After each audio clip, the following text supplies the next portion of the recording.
आपके यहां से जो राम प्रसाद डिंडोरी जी ने जो हुंकार लगाई है, जिस तरह से आज तक हमको गुलामी में रखा गया है, उस गुलामी से बाहर निकालने के लिए आज पहली बार राजस्थान में ये भारतीय ट्राइबल पार्टी लाया गया है। पूरे देश के आदिवासियों को भाजपा और कांग्रेस ने जिस तरह से लूटा है, जिस तरह से हमको गुलामी में धकेला है, उससे बाहर आने की भी हमको जरूरत है। ये दोनों पार्टी का इतिहास जान लो। कांग्रेस वाला बोलता है आके कि हमारा डीएनए तो ब्राह्मण का है, भाजपा वाला बोलता है हमारा डीएनए ब्राह्मण का है। तो आदिवासी कौन है? आदिवासी कहां से आया है? आदिवासी इस देश का मालिक है, आदिवासी इस जगह का मालिक है, जिसको संविधान के अंदर अनुसूची 5 दिया हुआ है, उसका मालिक आदिवासी है। जल जंगल संपत्ति पे अधिकार आदिवासी का पहला है। इस अधिकार से हमको वंचित किया जा रहा है।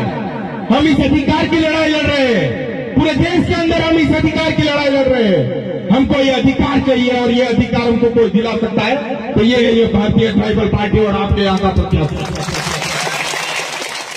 बाकी कांग्रेस और भाजपा में जितने भी प्रत्याशी खड़े हुए हैं, चाहे भले वो आदिवासी हो, लेकिन उनको पता नहीं है कि आदिवासियों के अधिकार क्या है। जिस तरह अभी ये भैया ने बात की जयपाल सिंह मुंडा की, जयपाल सिंह मुंडा ने संविधान के अंदर हमको अनुसूची 5 दी है, उसको धरातल से कहीं पे भी लागू नहीं किया है, नहीं हमारे गुजरात में किया है, नहीं आपके राजस्थान में, जिसकी वजह से आज हमारी जो संपदा है उसमें बाहर से आए हुए लोग राज कर रहे हैं। हमको हमारा मालिकी अधिकार चाहिए। हमारा मालिकी अधिकार लेने के लिए हमको हमारे कैंडिडेट को विधानसभा में भेजना पड़ेगा और उसकी जिम्मेदारी आपकी है। आज तक जो विधानसभा में बैठे हुए हैं वो सिर्फ और सिर्फ हमारे समाज की दलाली करने बैठे हुए हैं। वैसे लोगों को उखाड़ फेंको, नहीं चाहिए हमारे विस्तार में ऐसे लोग। जिस तरह से हमने गुजरात में से निकाला चालू किया है, गुजरात, राजस्थान, महाराष्ट्र, मध्य प्रदेश जो बोल रहे हैं बिल प्रदेश, बिलिस्तान, वो सब हम बनाएंगे, हमारा आदिवासी विस्तार बनाएंगे।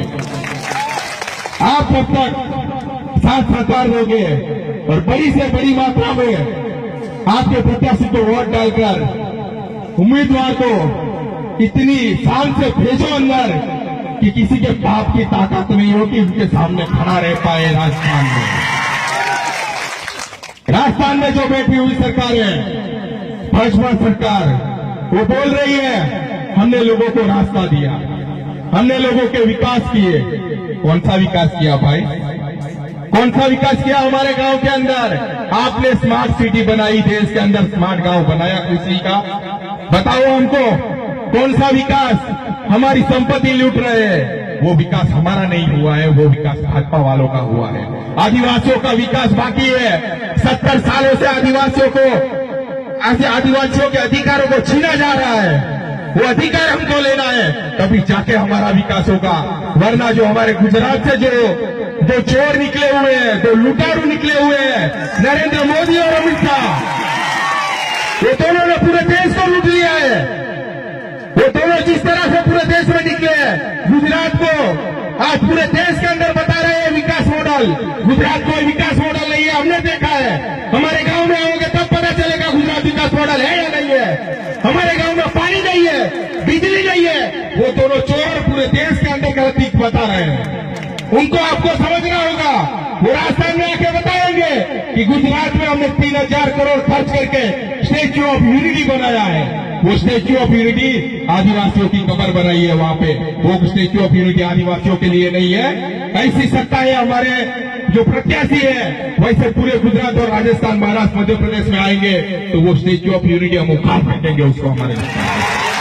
हमको नहीं चाहिए ऐसी स्टैच्यू ऑफ यूनिटी जो हमारे लोगों को विस्थापित कर रहा है। हमारे घरों में पानी नहीं आ रहा है, वो स्टैच्यू ऑफ यूनिटी बनाई, नर्मदा बांध बनाया, पानी लेके गए बिना आदिवासियों को देने के लिए। ऐसा पूरे देश के अंदर माहौल चल रहा है। आपके यहाँ भी ये परिस्थितियां खड़ी करके रखी है। ये दोनों सरकार को हमको जानना पड़ेगा, जिन्होंने आज तक 72 साल हुआ, आज तक हमको लूटा हुआ है। आज तक जो हमारे लोग थे वो शिक्षित नहीं थे, अनपढ़ थे, उसी वजह से वो लोगों ने थप्पा लगाया और उसकी वजह से देश के अंदर राज किया है। लेकिन अब के युवा जागरूक हो गए हैं, अब के युवा समझते हैं इसको, अब के युवा पढ़े लिखे हैं। आपने नहीं रोक पाओगे अपने युवाओं को। आपकी ताकत नहीं है हमारे आदिवासियों को रोकने की।